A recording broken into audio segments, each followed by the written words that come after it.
Okay, ವಿಚಾರದಲ್ಲಿ ಚರ್ಚೆ ಮಾಡೋಣ. ಸಿ ಟಿ ರವಿ ಅವರು ಹೇಳ್ತಾ ಇದ್ರು ಬೇತ ಭೂತ ಏನೋ ಸೇರ್ಕೊಂಡ್ಬಿಟ್ಟಿದೆ ಅಂತ. ಮಾಂತ್ರಿಕರೇ ಆಗ್ತೀರ, ನೀವೇ ಆಗ್ತೀರಾ? ಇರ್ಬೋದೇನಪ್ಪ, ಆಗ್ಬೋದೇನೋ. ಎಲೆಕ್ಷನ್ ಬಂದಾಗ ಯಾರ್ಯಾರು ಏನೇನೋ ಅವತಾರಗಳಂತ ಆಳ್ಬೋದು. ಚರ್ಚೆ ಮಾಡೋಣ. ನನ್ನ ಜೊತೆಗೆ ಅತಿಥಿಗಳಿದ್ದಾರೆ. ಕಾಂಗ್ರೆಸ್ನಿಂದ ಅನಿಲ್ ಅವರಿದ್ದಾರೆ, ವಕ್ತಾರರು. ನಮಸ್ತೆ ಅನಿಲ್ ಅವರು, ಕಾರ್ಯಕ್ರಮಕ್ಕೆ ನಿಮಗೆ ಸ್ವಾಗತ. ಬಿಜೆಪಿಯಿಂದ ಮಧು ಎನ್ ರಾವ್ ಅವರಿದ್ದಾರೆ, ವಕ್ತಾರರು, ವಕೀಲರು ಸಹ. ನಮಸ್ತೆ, ಕಾರ್ಯಕ್ರಮಕ್ಕೆ ಸ್ವಾಗತ. ಜೆಡಿಎಸ್ನಿಂದ ಅಶ್ವಿನ್ ಕುಮಾರ್ ಅವರಿದ್ದಾರೆ, ವಕ್ತಾರರು. ನಮಸ್ತೆ, ಕಾರ್ಯಕ್ರಮಕ್ಕೆ ಸ್ವಾಗತ. ಇನ್ನು ಶ್ರೀರಾಮ ಸೇನೆಯಿಂದ ನಮ್ಮ ಜೊತೆಗೆ ಗಂಗಾಧರ್ ಕುಲಕರ್ಣಿ ಅವರು ಕೂಡ ಸೇರ್ಕೊಂಡಿದ್ದಾರೆ. ನಮಸ್ತೆ ಗಂಗಾಧರ್ ಕುಲಕರ್ಣಿ ಅವರೇ, ಕಾರ್ಯಕ್ರಮಕ್ಕೆ ನಿಮಗೆ ಸ್ವಾಗತ. ಮೊದಲನೇದಾಗಿ ಮಧು ಎನ್ ರಾವ್ ಅವರೇ, ಏನಿದು? ಯಾತಕ್ಕೋಸ್ಕರ ಈ ರೀತಿಯಾಗಿ ರಾದ್ಧಾಂತ? ಇದು ಚುನಾವಣೆಗೋಸ್ಕರ ನಿಮ್ಮ ಗಿಮಿಕ್ಕು? ನೇರವಾಗಿ ಕುಮಾರಸ್ವಾಮಿ ಅವರು ವಿಚಾರದಲ್ಲಿ ಡಿ ಕೆ ಶಿವಕುಮಾರ್ ಅವರು ಮಾತನಾಡಿದ್ದಾರೆ, ಸಿದ್ದರಾಮಯ್ಯನವರು ಮಾತನಾಡಿದ್ದಾರೆ. ಇಲ್ಲ ಅರುಣ್, ಇದು it is a serious issue on one part. ಯಾಕೆ ಅಂತ ಹೇಳಿದ್ರೆ ದಿಸ್ ಶೋಸ್ ಒಂದು ರಾಜ್ಯ ಸರ್ಕಾರ ಹೇಗೆ ಆಡಳಿತ ಮಾಡ್ತಾ ಇದೆ ಮತ್ತು ಹೇಗೆ ಒಂದು ಅಪೀಸ್ಮೆಂಟ್ ಪಾಲಿಟಿಕ್ಸ್ ಅನ್ನೋದು ಮಾಡ್ತಾ ಇದೆ ಅನ್ನೋದು ಇಟ್ ಈಸ್ ಬಹಿರಂಗ ಆಗ್ತಾ ಇದೆ. ಈ ವಿಷಯ ಯಾಕೆ ಹೇಳ್ತಾ ಇದ್ದೀನಿ ಅಂತ ಹೇಳಿದ್ರೆ, ಇದನ್ನು ಕೆದಕಿದ್ದವ್ರು ಯಾರು? ಬಹುಶಃ ನಾನು ಕಾಂಗ್ರೆಸ್ ಪಾರ್ಟಿ ಮತ್ತು ಆಡಳಿತ ಮಾಡ್ತಾ ಇರೋರಿಗೆ ನಾನು ಪ್ರಶ್ನೆ ಕೇಳಬೇಕಾಗತ್ತೆ. ಆಫೀಸರ್ಸ್ನ ಕೇಳಿದ್ದೀರಾ ಏನು ಮಾಡಿದ್ರು ಅಂತ? ನಾನು ಹೇಳ್ತೀನಿ, ನನ್ನ ಹತ್ರನೂ ಡಾಕ್ಯುಮೆಂಟ್ಸ್ ಎಲ್ಲ ತೊಗೊಂಡು ಬಂದಿದ್ದೀನಿ, ಯಾವಾಗ ಇವ್ರು ಏನೇನು ಮಾಡಿದ್ರು ಅನ್ನೋ ಪ್ರಶ್ನೆ ಇರುವಂಥದ್ದು ಇಷ್ಟೇ. ಯಾವಾಗ ಈ ಥರದ್ದು ಸ್ಥಿತಿಗಳು ಬರುತ್ತೋ ಆವಾಗ ಇವರು ಕೇಸ್ಗಳು ಹಾಕ್ತಾರೆ. ಯಾವಾಗ ಹಿಂದೂ ಕಾರ್ಯಕರ್ತರು ಅಥವಾ ಈ ಭಗವಧ್ವಜ, ನನಗೆ ಈ ಕಾಂಗ್ರೆಸ್ನವ್ರಿಗೆ ನೋಡಿಸಿದ್ರೆ ನನಗೆ ಒಂದು ಆಶ್ಚರ್ಯ ಆಗುತ್ತೆ. ಇವ್ರಿಗೆ ರೋಮ್ ಕೇಳತ್ತೆ, ರಾಮ್ ಕೇಳಲ್ಲ. ರಾಮ ಇಲ್ಲ ಅಂತ ಅಫಿಡವಿಟ್ ಫೈಲ್ ಮಾಡ್ತಾರೆ. ರಾಮ ಇಲ್ಲ ಅಂತ ಅಫಿಡವಿಟ್ ಫೈಲ್ ಮಾಡಿದವರು ಹನುಮಂತನೂ ಇಲ್ಲ ಅಂತ ಅಂದ್ಕೊಂಡೇನೆ ಇದೆಲ್ಲ ಮಾಡಿರೋವಂಥ ಕೃತ್ಯ ಅಂತ ನಾವು ಹೇಳ್ಬೋದಲ್ಲ. ಪ್ರಶ್ನೆ ಇರೋವಂಥದ್ದು ಇದಕ್ಕೆಲ್ಲ ಬೇಕಿತ್ತಾ? ನನ್ನ ಒಂದು ನೇರ ಪ್ರಶ್ನೆ ಕಾಂಗ್ರೆಸ್ನವರಿಗೆ, 27ನೇ ತಾರೀಕು 11 ಈ ಮುಚ್ಚಳಿಕೆ ಪರ್ಮಿಷನ್ಗೋಸ್ಕರ ಕೇಳಿದರು. 27/11/2023 ಯಾಕೆಂದರೆ ಅವಾಗ ರಾಮ ಜನ್ಮಭೂಮಿಯ ಯಾವುದೋ ಒಂದು ಕಾರ್ಯಕ್ರಮ ಬರುತ್ತೆ 22ನೇ ತಾರೀಕು. ಅವಾಗ ಒಂದು ಕೇಳಿದರು, ನಮಗೊಂದು ಧ್ವಜಸ್ತಂಭ ಮಾಡೋಕ್ಕೆ ಅವಕಾಶ ಮಾಡಿಕೊಡಿ ಅಂತ. ಎಲ್ಲ ಜನರು ಸೇರಿ, ಅಲ್ಲಿ ಹಳ್ಳಿಯ ಜನ ಸೇರಿ ದೇಣಿಗೆ ಹಾಕಿ ಅದನ್ನು ಕಟ್ಟಂಥ ಒಂದು ಸ್ತಂಭ. 28ನೇ ತಾರೀಕು ಅವ್ರಿಗೆ ಹೇಳಿ, ಹೌದು ನಾವು ಮಾಡ್ತೀವಿ ಅಂತ ಹೇಳಿ ನಾವು ಧ್ವಜಸ್ತಂಭ ಆ ಧ್ವಜ ಹಾಕ್ತೀವಿ. 26ನೇ ತಾರೀಕು 15ನೇ ತಾರೀಕು ಮತ್ತು ಕನ್ನಡ ರಾಜ್ಯೋತ್ಸವದ ದಿವಸ ಅಲ್ಲಿ ಆವಾಗ ಫ್ಲ್ಯಾಗ್ಸ್ನ ಹಾಕ್ತೀವಿ ಅಂತ ಹೇಳಿ ಸಹಿತವಾಗಿ ಅಲ್ಲಿ ಪಂಚಾಯಿತಿಯಲ್ಲಿ ಒಂದು ರೆಸಲ್ಯೂಷನ್ ಪಾಸ್ ಆಗಿದೆ. ಪೂರ್ಣ ಪ್ರಮಾಣದ ಒಂದು ಸರ್ವಾನುಮತದಿಂದ ರೆಸಲ್ಯೂಷನ್ ಪಾಸ್ ಆಗಿದೆ. ಅರ್ಜುನ ಸ್ತಂಭ ಅಂತ ಇದೆ, ಅಲ್ಲಿ ಮಾಡಿ ಪರವಾಗಿಲ್ಲ ಅಂತ. ಪ್ರಶ್ನೆ ಇರುವಂತದ್ದು ಏನ್ ಗೊತ್ತಾ ಅರುಣ್ ಅವರೇ, ಮಧು ಅವರೇ? ಅಲ್ಲ, ಪ್ರಶ್ನೆ ಇರುವಂತದ್ದು ಏನ್ ಗೊತ್ತಾ? ಏನೇ ಇರಲಿ, ಒಂದ್ ಸೆಕೆಂಡ್. ಮುಚ್ಚಳಿಕೆ ಪತ್ರವನ್ನ ಕೂಡ ಅದೇ ಗೌರಿಶಂಕರ್ ಸೇವಾ ಅವ್ರು ಕೊಟ್ಟಿರೋದು ತಪ್ಪು. ಒಂದ್ ಸೆಕೆಂಡ್ ಸರ್, ಇದು ಟ್ಯಾಗ್ ಮಾಡಿರೋದು ಇದೆ, ನಂಗೆ ಇಲ್ಲಿ ಸ್ಪಷ್ಟವಾಗಿ ಕಾಣಿಸುತ್ತೆ ಟ್ಯಾಗ್ ಮಾಡಿರೋದು. ಆಯ್ತಾ? ಇದರಲ್ಲಿ ಹೇಳ್ತಾರೆ ನಮಗೆ ಇದರಲ್ಲಿ ರಾಷ್ಟ್ರಧ್ವಜ ಮತ್ತು ಕನ್ನಡ ಧ್ವಜ ಬಿಟ್ಟು ಬೇರೆ ಯಾವುದೇ ರಾಜಕೀಯ ಅಥವಾ ಧರ್ಮದ ಬಾವುಟವನ್ನು ಹಾರಿಸೋದಿಲ್ಲ ಅಂತ. ಈ ಮುಚ್ಚಳಿಕೆ ಪತ್ರನ ಬರೆದು ಕೊಟ್ಟ ನಂತರ ಅದನ್ನ ಹಾರಿಸಿದ ನಂತರ ಕ್ರಮ ತೆಗೆದುಕೊಳ್ಬೇಕಾ ತಗೋಬಾರಲ್ಲ? ನೋಡಿ, ನಾನು ಒಂದು ಹೇಳ್ತೀನಿ ಕೇಳಿ. ಪ್ರಥಮವಾಗಿ ಅಲ್ಲಿ ಯಾವಾಗ ಧ್ವಜಸ್ತಂಭ ಬಂತು, ನನಗೆ ಬರ್ತಿರೋಂಥ ಒಂದು ಮಾಹಿತಿ ಪ್ರಕಾರವಾಗಿ ನಾನು ಅಲ್ಲಿ ಫಸ್ಟ್ ಹ್ಯಾಂಡ್ ಇನ್ಫಾರ್ಮೇಶನ್ ಕಲೆಕ್ಟ್ ಮಾಡಿದ್ದೀನಿ. ಅಲ್ಲಿ ಯಾವ್ದು ಸ್ತಂಭ ಇತ್ತು ಅಲ್ಲಿ ಹನುಮಂತ ಧ್ವಜ ಹಾಕಿದ್ರು.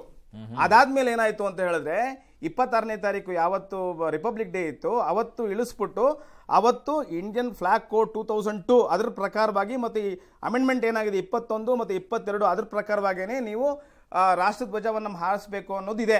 ಅದು ಮಾಡಿದ್ರು, ಇಳಿಸಿದ್ರು. ಅದಾದ್ಮೇಲೆ ತಿರ್ಗಾ ಯಾಕೆಂದ್ರೆ ಅದು ಒಂದು ಹನುಮತ್ ಧ್ವಜ ಅಂತ ಆಗಿರೋದ್ರಿಂದ ತಿರ್ಗಾ ಧ್ವಜ ಹಾಕಿದ್ರು.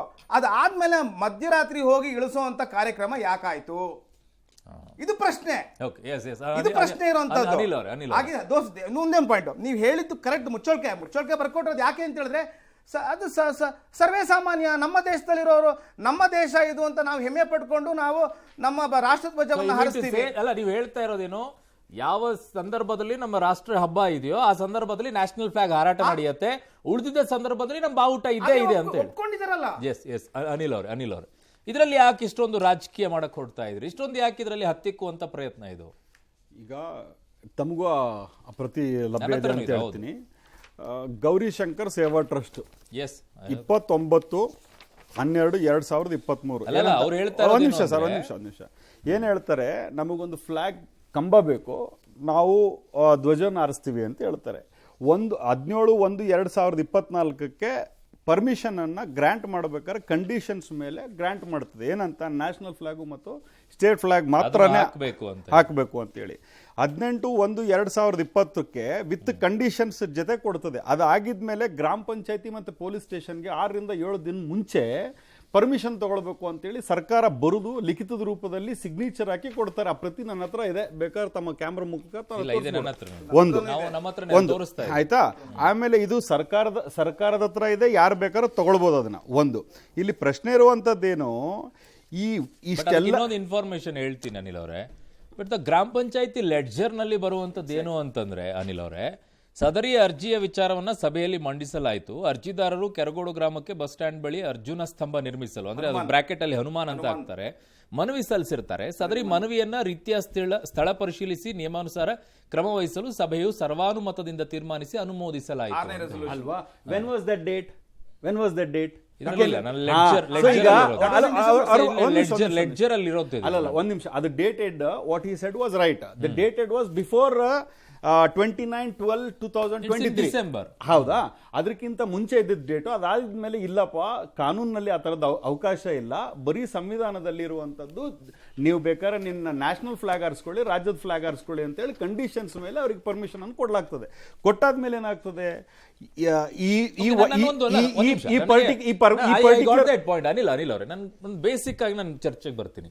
ಈಗ ರಾಷ್ಟ್ರೀಯ ಹಬ್ಬದ ದಿನ ರಿಪಬ್ಲಿಕ್ ಡೇ ಆಗಸ್ಟ್ ಅಲ್ಲಿ ಮತ್ತೆ ನವೆಂಬರ್ ನಮ್ದು ಏನಿದೆ ನಮ್ಮ ಕರ್ನಾಟಕ ರಾಜ್ಯೋತ್ಸವ ಸಂದರ್ಭದಲ್ಲಿ ಬಾವುಟಗಳನ್ನು ಹಾರಿಸ್ತೀವಿ. ಉಳಿದಂತ ಸಂದರ್ಭದಲ್ಲಿ ಅಲ್ಲಿ ಬೇರೆ ಬಾವುಟವನ್ನು ಹಾರಿಸಿದ್ರೆ ಏನ್ ಸಮಸ್ಯೆ? ಈಗ ಇದನ್ನ ತಾವು ಸರ್ಕಾರಕ್ಕೆ ತಾವು ಲಿಖಿತ ರೂಪದಲ್ಲಿ ಕೊಟ್ಟರೆ, to be very honest, I am not authorised person to talk about it. ಒಂದು. ಎರಡನೇದ್ದು, ಸರ್ಕಾರಕ್ಕೆ ಲಿಖಿತದ ರೂಪದಲ್ಲಿ ಕೊಟ್ಟರೆ ಅದು ಲಿಖಿತದ ರೂಪದಲ್ಲೇ ತನಗೆ ಉತ್ತರ ಬರ್ತದೆ. ಒಂದು. ಕಾನೂನಿನಲ್ಲಿ ನನಗೆ ಗೊತ್ತಿರೋಷ್ಟು ಮಾಹಿತಿ ಒಳಗಡೆ we can't give any permission. ನಾನಲ್ಲ, ಭಾರತೀಯ ಜನತಾ ಪಾರ್ಟಿ ಸರ್ಕಾರ ನಡೆಸಿದ್ರು ಸಹ ಅದೇ ಕಾನೂನು, ನಾವು ನಡೆಸಿದ್ರು ಸಹ ಅದೇ ಕಾನೂನು. ಒಂದು.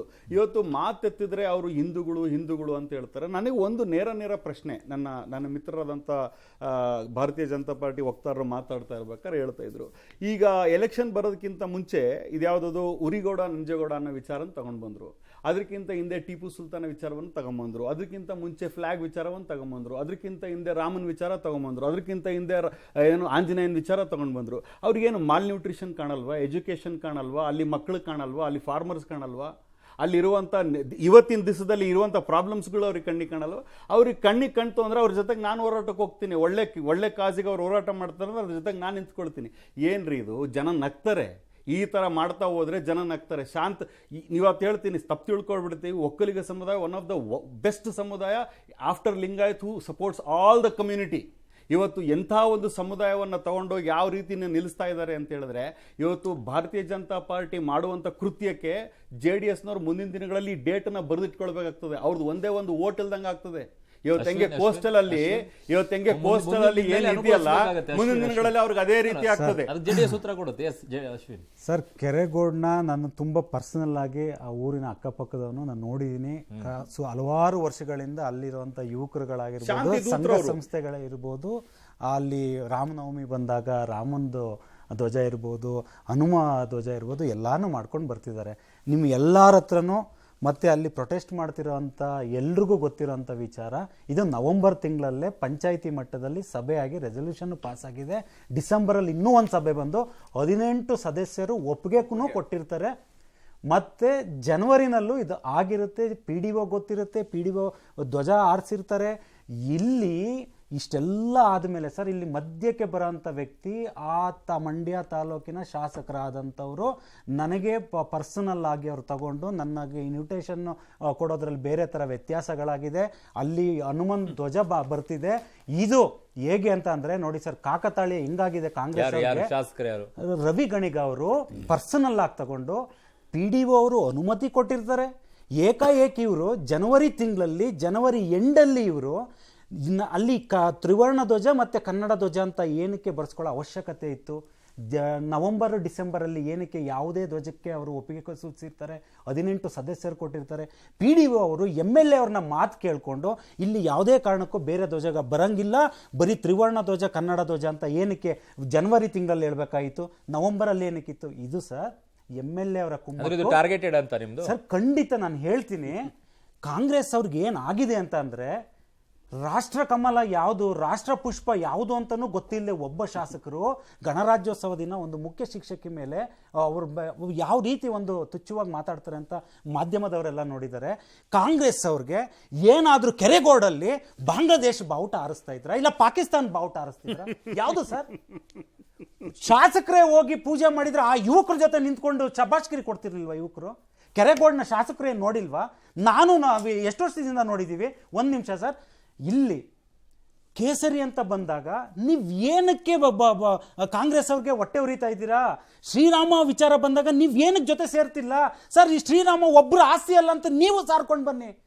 140 ಕೋಟಿ ಭಾರತೀಯರ ಆಸ್ತಿ ರೀ ಅಂತ ನೀವು ಯಾಕೆ ನಿಮ್ಮ ಮನಸ್ಸಲ್ಲಿ ಬರ್ತಿಲ್ಲ?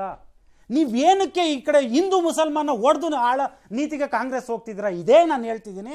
ಕಾಂಗ್ರೆಸ್ ಅವರು ಸರ್, ಅರುಣ್ ಸರ್, ಇದೇ ಈ ಮುಂಬರುವ ಲೋಕಸಭೆ ಚುನಾವಣೆನಲ್ಲಿ ನಾನು ಹೇಳ್ತಿದ್ದೀನಿ, ಕಾಂಗ್ರೆಸ್ ಅವರು ಇದೇ ರೀತಿ ನೀವು ಧರ್ಮದ ಮೇಲೆ ರಾಜಕಾರಣ ಮಾಡ್ತಿದ್ರೆ ಹೇಳಿಕ್ಕೆ ಹೆಸರಿಲ್ದಂಗೆ ಹೋಗ್ತೀರಾ. ಯಾಕೆಂದ್ರೆ 300+ ಕ್ಷೇತ್ರಗಳನ್ನ ನೀವು ತಗೊಂಡಂಥವ್ರು ಇವತ್ತು ಸಿಂಗಲ್ ಡಿಜಿಟ್ ಡಬಲ್ ಡಿಜಿಟ್ಗೆ ಅಧೋಗತಿಗೆ ನೀವು ತಲುಪಿದ್ದೀರಾ ಅಂದ್ರೆ ಇದೇ ಸರ್.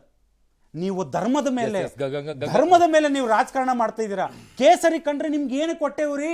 ಎಸ್, ಗಂಗಾಧರ ಕುಲಕರ್ಣಿ ಹನುಮ ಧ್ವಜ, ಈಗ ರಾಮ ಮಂದಿರ ಆಗೋಯ್ತು, ಈಗ ಹನುಮ ಧ್ವಜ ರಾಜ್ಯದಲ್ಲಿ ಇನ್ಮೇಲೆ ಶುರು ಆಗುತ್ತಾ ಅಂತ ಈಗ ಒಂದು ಅದರ ಆರಂಭರ ಇದು ಅಂತ. ಹನುಮ ಧ್ವಜ ಯಾವಾಗಿಂದ ಸರ್ ಇರೋದು? ಇದು ನನಗೆ ಅಲ್ಲಿ ಮಾಹಿತಿಯನ್ನು ತಗೊಂಡ ಪ್ರಕಾರ ತಮಗೆ ಫೋಟೋಗಳನ್ನು ತೋರಿಸ್ತೀನಿ. 1991-92 ಸಾಲಿನಲ್ಲಿನೇ ಈ ಒಂದು ಕಂಬದ ಸಲುವಾಗಿ ಭೂಮಿ ಪೂಜೆಯನ್ನ ಅಲ್ಲೆಲ್ಲರೂ ಸೇರಿ ಮಾಡಿದ್ದಾರೆ. ಆದ ನಂತರ ಅದನ್ನ ಉದ್ಘಾಟನೆಯನ್ನು ಸಹ ಊರಿನವರು ಸಹ ಎಲ್ಲರೂ ಸೇರ್ಕೊಂಡು ಇದನ್ನು ಉದ್ಘಾಟನೆಯನ್ನು ಮಾಡಿದ್ದಾರೆ. ಅದು ಆದ ನಂತರ ಅಲ್ಲಿ ಒಂದು ಬಸ್ ಸ್ಟ್ಯಾಂಡ್ ನೂತನವಾಗಿ ನಿರ್ಮಾಣ ಆಗಬೇಕಾದ್ರೆ ಕಂಬವನ್ನ ಅಲ್ಲಿಂದ ಸ್ಥಳಾಂತರ ಮಾಡಿದ್ದಾರೆ. ಅದು ಆದ ನಂತರ ಇದೆಲ್ಲ ಘಟನಾವಳಿಗಳು ನಡೆದಿದೆ. 30-35 ವರ್ಷದಿಂದಾನು ನಿರಂತರವಾಗಿ ಅಲ್ಲಿ ಆ ಒಂದು ಹನುಮಧ್ವಜ ಹಾರ್ತಾನೆ ಇದೆ. ಅರ್ಜುನ ಕಂಬ 35-36 ವರ್ಷದ ಹಿಂದ್ಗಡೆ ಇರುವಂಥದ್ದು, ಇವತ್ತನೇ ದಿಢೀರಾಗಿ ಬಂದಂಥದ್ದಲ್ಲ ಅದು. ಹೀಗಾಗಿ ಇವತ್ತು ಒಂದು ರೀತಿ ದ್ವೇಷದ ರಾಜಕಾರಣ, ಹಿಂದೂ ವಿರೋಧಿ ರಾಜಕಾರಣವನ್ನು ಈ ರಾಜ್ಯದೊಳಗೆ ಏನೋ ನಡೀತಾ ಇದೆ, ಅದರ ಮುಂದುವರೆದ ಭಾಗ ಇದಷ್ಟೇ. ಈಗನೇ ದಿಢೀರಾಗಿನೇ ಅದನ್ನು ಯಾಕೆ ಅದನ್ನು 35-36 ವರ್ಷ ಇವ್ರ ಕಣ್ಣು ಕಿವಿ ಏನು ಇರಲಿಲ್ವ ಆವಾಗ ಅಲ್ಲಿನೇ ಅದು ಧ್ವಜ ಇತ್ತಲ್ಲ. ಇದೆಲ್ಲ ದಾಖಲೆಗಳಿದೆ ಅಲ್ಲ, ಯಾವುದೂ ಸುಳ್ಳಿಲ್ಲ, ಎಲ್ಲ ದಾಖಲೆಗಳಿದೆ.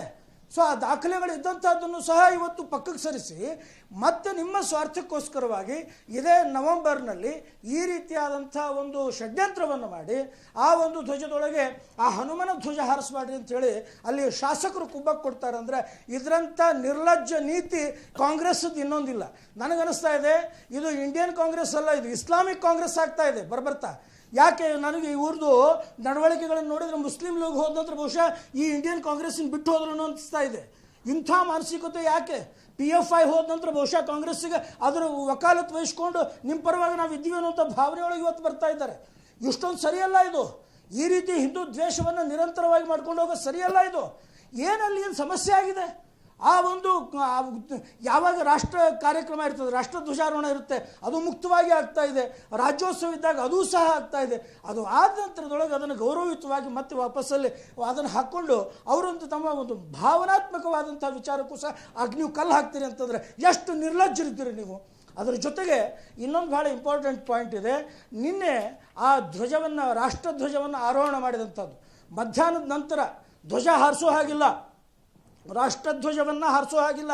ಮಧ್ಯಾಹ್ನದ ನಂತರದಲ್ಲಿ ಅದನ್ನು ಅಷ್ಟು ಜನರಿಗೆಲ್ಲ ಲಾಠಿ ಚಾರ್ಜ್ ಮಾಡಿ ಆ ಒಂದು ಧ್ವಜವನ್ನೆಲ್ಲ ಭಗವದ್ ಧ್ವಜವನ್ನು ರಾತ್ರಿ 3 ಗಂಟೆಗೆ ತೆಗೆದು 3 ಗಂಟೆ ನಂತರ ನೀವು ಧ್ವಜ ಸಂಹಿತೆಯನ್ನು ಧಿಕ್ಕರಿಸಿ ಅಲ್ಲಿ ಧ್ವಜ ಹಾರಿಸ್ತೀರಿ ಅಂತಂದರೆ ಅದರ ರಾಷ್ಟ್ರಕ್ಕೂ ಗೌರವ ಇಲ್ಲ, ರಾಷ್ಟ್ರ ಧ್ವಜಕ್ಕೂ ಗೌರವ ಇಲ್ಲ, ಈ ರಾಷ್ಟ್ರದ ಬಹುಸಂಖ್ಯಾತ ಹಿಂದೂಗಳಿಗೂ ಗೌರವ ಇಲ್ಲ. ಇದು ಕಾಂಗ್ರೆಸ್ಸಿನ ನಡೆ. ಈಗಾಗಲೇ ಸಾಕಷ್ಟು ಅವರು ಪೆಟ್ಟು ತಿಂದಿದ್ದಾರೆ, ಸಾಕಷ್ಟು ಅವರಿಗೆ ವಿರಾಮ ತಗೊಳ್ಬೇಕು. ಒಂದು ಸೆಕೆಂಡ್, ಗಂಗಾಧರ ಕುಲಕರ್ಣಿ ಅವರು ವಾಪಸ್ ಬರ್ತೀನಿ, ಒಂದು ವಿರಾಮ. ಬಟ್ ಅವ್ರು ಹೇಳ್ತಾ ಇರುವಂಥ ಒಂದು ಪಾಯಿಂಟ್ ಮಾತ್ರ ಬಹಳ ಗಮನಾರ್ಹವಾಗಿರುವಂಥದ್ದು. ರಾತ್ರಿ 3 ಗಂಟೆಗೆ ಯಾವ ಧ್ವಜವನ್ನು ಕೂಡ ಹಾರಿಸೋಕೆ ಪರವಾನಗಿ ಇಲ್ಲ, ಅದಕ್ಕೊಂದಿಷ್ಟು ನಿಯಮಗಳಿದ್ದಾವೆ.